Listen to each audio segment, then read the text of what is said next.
Fala pessoal, tudo bem com vocês?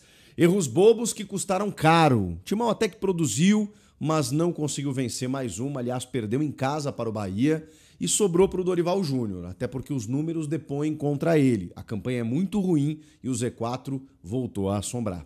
Bom, já sei que a gente vai brigar. Alguns de vocês vão brigar comigo, eu vou brigar com vocês. Não vou brigar, claro que não, né? Mas vou aqui tecer a minha opinião, evidentemente. É que eu já tive alguns embates na rede social antes de vir aqui gravar esse vídeo, por isso que eu sei que muita gente não vai concordar comigo. Eu não vou passar pano. Bom, muita gente vai entender como sim, que eu irei passar pano. Mas a minha ideia aqui não é passar pano para o Dorival, não é isentar o Dorival de toda e qualquer responsabilidade, muito pelo contrário.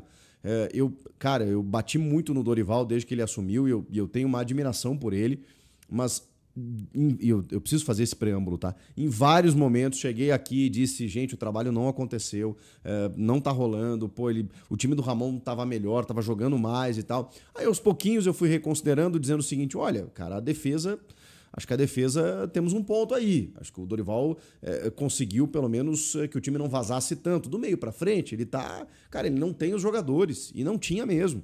Em vários momentos ele dependeu de Thales, Romero ou das categorias de base que ele não usava e agora ele precisou recorrer às categorias de base de uma forma mais intensa e vimos que talvez aí esteja um equívoco. Por que não antes? Por que não antes utilizar os meninos da base? Isso vale para todos os outros técnicos que passaram também, tá? Mas especificamente para o Dorival, que estava com dificuldades e ainda está. Não tem Yuri, não tem Memphis, não tem Carrilho. Eu nem vou contar o Romero que estava suspenso, porque esse nem solução estava sendo, né? Mas, enfim, é mais um desfalque que o Dorival tinha de um jogador experiente, é um líder, enfim, né, de alguma alternativa que ele pudesse usar. É fato, gente, que o Dorival tinha muitas dificuldades para montar o time hoje. O ataque titular foi com dois meninos, o Kaique e o Guinegão. E aí é aquele contraditório do futebol. Poxa vida, o ataque titular foi um ataque de garotos que nunca tinham jogado juntos no profissional e eles foram muito bem. Eles foram muito bem. Melhor, inclusive, que a insistência em Thales e Romero quando você não tinha Memphis e Yuri em determinado momento, por exemplo. Então, aí fica aquela pulguinha atrás da orelha. Poxa vida, por que não botou antes? Pô, o Kaique fez o gol do título do Corinthians na Copinha em 2024, janeiro, ano passado. E agora recebeu uma oportunidade para começar um jogo. O Guinegão, há quanto tempo não pedem o Guinegão? E até quando ele jogou recentemente, até falei, pô, vi muito pouco, né? Ele não pode ser uma solução. Cara, hoje ele jogou demais. Hoje ele jogou muita bola, fez um gol merecidamente e assim, gerou muito ataque, espaços, fez pivô, se movimentou. Cara, ele foi muito bem mesmo. Foi o principal nome, a principal figura do ataque do Corinthians. E aí tem o erro do Dorival, que talvez, né, não devesse tirar o Gui tão cedo no jogo. E deixar o Kaique, inclusive. Porque quando ele coloca o Thales, que a gente sabe que é um jogador que gosta de cair por aquele lado, o Thales ficou meio que sem saber o que fazer. Ou a orientação era para que o Thales fosse mais um falso 9 para dentro da área, o que não justifica, né? Deixasse o Gui, então. Só se ele cansou, sentiu câimbra, sei lá, porque não fez muito sentido ele deixar o Kaique, botar o Thales e tirar o Gui dentro da movimentação de ataque. O Vitinho provavelmente não estava sendo planejado para hoje. Até falei com vocês durante a semana, cara, a entrevista coletiva de apresentação dele deixou muito claro de que quando ele foi questionado do tipo, calma gente, pô, 2 meses e meio sem jogar, mas é que o futebol não tem essa calma, o Corinthians muito menos, a exigência do elenco tampouco, então ele foi pro jogo e até gerou, porque ele é bom jogador, né, gerou lances de ataque com finalizações, com levantamentos para a área, com movimentação, ele é esse jogador que vai te dar essa possibilidade, né, muitas possibilidades ofensivas. E, cara, o Corinthians tentou ganhar um jogo de todas as maneiras, de todas as maneiras. E aqui vai o meu passar pano pro Dorival, onde muitos vão achar isso. Eu sou um crítico do Dorival em vários momentos. Cara, eu não consigo criticar, além da questão da troca, de que o Gui não precisava ter saído, de que daqui a pouco ele pudesse ter mexido antes, mas em termos de postura do time, que eu acho que é um reflexo do comando do técnico e também das escolhas dele, é só você ver as trocas do Corinthians no segundo tempo. O Rian, base. Dieguinho, base. O Tales, bom, o Tales acho que foi uma troca errada. O Vitinho recém-chegado, sem jogar há 2 meses, muito na emergência. Teve mais uma troca que agora eu estou esquecendo. Rian, o Dieguinho, e o Bahia, o volante Bahia. Tudo base, gente. Base ou o Tales, que não é solução, e o Vitinho, que é um recém-chegado. Essas foram as trocas do Corinthians. O ataque titular de Kaique e Guinegão. Como que eu vou cobrar do treinador, gente? Sem Carrilho, sem Memphis, sem Yuri. Eu sei que o número não é positivo. Uma vitória nos últimos 11 jogos, 6 jogos sem vencer. Eu sei. E aí eu entendo quem diga que o problema não está nesse jogo, está nesses jogos. Eu vi muitos questionamentos do tipo, poxa, mas pelo amor de Deus, e o elenco do Mirassol? Eu acho que são contextos muito diferentes. O Mirassol, cara, ele faz uma campanha acima da média, completamente fora da curva. O Mirassol está acima, deixa eu pegar a tabela aqui, o Mirassol está acima de muitas equipes que têm mais investimento, que tem mais estrutura, que tem mais tradição e que poderia estar ali no lugar do Mirassol. O Mirassol não é parâmetro. O Mirassol joga uma vez por semana.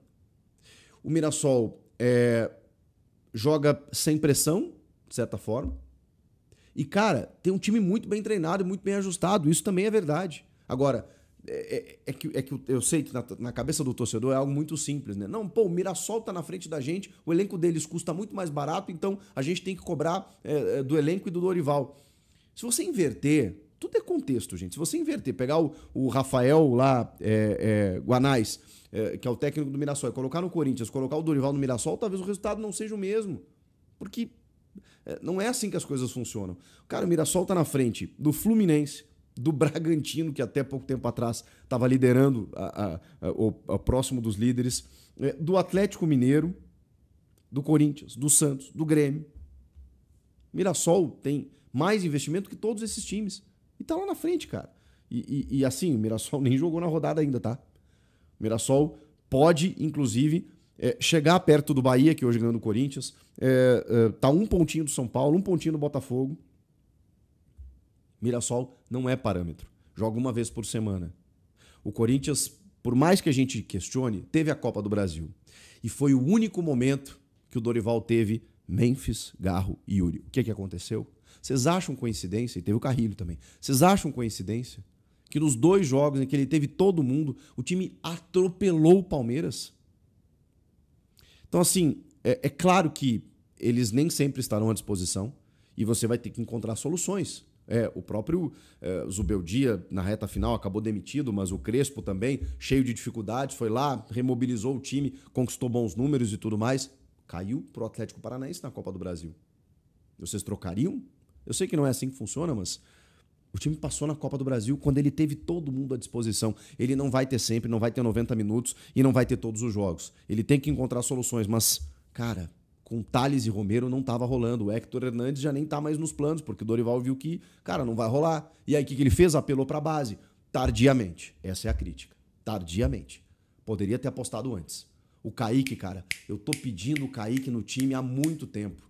E eu nem acho que o Kaique tenha feito... Acho que ele fez um ótimo jogo para um primeiro jogo, para ser um ataque de garotos ali começando. Maravilhoso. Tinha que ter botado antes. Hoje ele já estaria com uma rodagem maior. E o mesmo vale para o Guinegão. Essa é a crítica. Ter botado o Dieguinho um pouco mais cedo no jogo hoje, essa é a crítica. Agora, cara, tirando isso, foram 25 finalizações. 25 finalizações contra 8 do Bahia.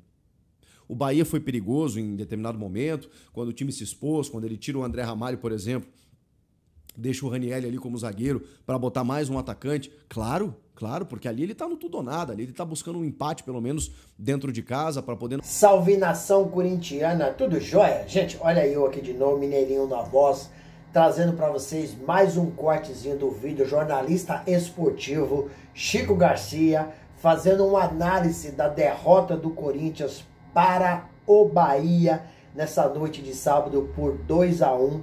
Então, a partir desse momento, a gente vai reagir, vai repercutir a todas essas informações. Corinthians ontem jogou muito mal, um time completamente perdido. O Corinthians jogou em casa, jogou na Neoquímica Arena, precisava da vitória. O Corinthians vive uma situação no Campeonato Brasileiro muito preocupante. Essa que é a verdade. O Corinthians tem uma vitória nas últimas 11 rodadas. Corinthians não vence na Neoquímica Arena desde o dia 18 de maio, onde venceu o Santos Futebol Clube. São 5 jogos seguidos sem vitória pelo Campeonato Brasileiro. Isso é muito preocupante. Hoje, o Corinthians está aí em 13º lugar, né, com mais jogos que outros times. Isso preocupa, porque cada dia que passa, o Corinthians permanece na 13ª rodada, só que, porém, tem alguns times que tem 2 jogos a menos que o Corinthians. E se eles ganharem, o Corinthians entra aí na zona de rebaixamento. E com o time que tem hoje, para sair de uma zona de rebaixamento, é muito complicado. Hoje o Corinthians vive uma situação calamitosa diante de estar buscando aí sair dessa parte incômoda da tabela, mas está tendo muita dificuldade, porque o Corinthians perdeu vários jogadores que ano passado contou com eles, né? É complicado. A briga do Corinthians nesse Campeonato Brasileiro, para mim, é para não cair. Ah, mais que o torcedor corintiano falando, você tá pessimista com essa situação. Não tô pessimista. É porque ano passado o Corinthians teve uma arrancada de 10 jogos na reta final, 8 vitórias consecutivas, né? Teve um empate e 2 empates e 8 vitórias consecutivas. Então, só que o Corinthians tinha o trio Memphis, Garra e Yuri vivendo uma fase espetacular. Esse ano eles não têm nem conseguido jogar junto, com exceção dos 2 jogos contra o Palmeiras na Copa do Brasil. Então, o Corinthians tem que se preocupar, o torcedor está preocupado, o Corinthians quer priorizar a Copa do Brasil, mas não tem como, porque o Brasileirão, nesse momento, passa a ser prioridade também, porque está muito mal, muito ruim na tabela. Então, Corinthians não dá para priorizar a Copa do Brasil. Poderia priorizar? Poderia. Desde que o Corinthians estivesse bem no Brasileiro. Estivesse lá com os 27 pontos, 28 pontos, né? O Corinthians tem apenas 22 pontos e já está estacionado aí, já faz, um bom tempo. Não consegue ganhar de ninguém. É complicado, né? 4 dias antes do Corinthians enfrentar o Atlético Paranaense pela Copa do Brasil, o Timão recebe o Palmeiras na Neoquímica Arena pelo Campeonato Brasileiro. Então, e aí? Me explica como você vai priorizar uma competição ou outra. Sendo que o Corinthians tá mal no Brasileirão, precisa de ganhar. E depois do Palmeiras, 4 dias depois, tem o Atlético Paranaense, né?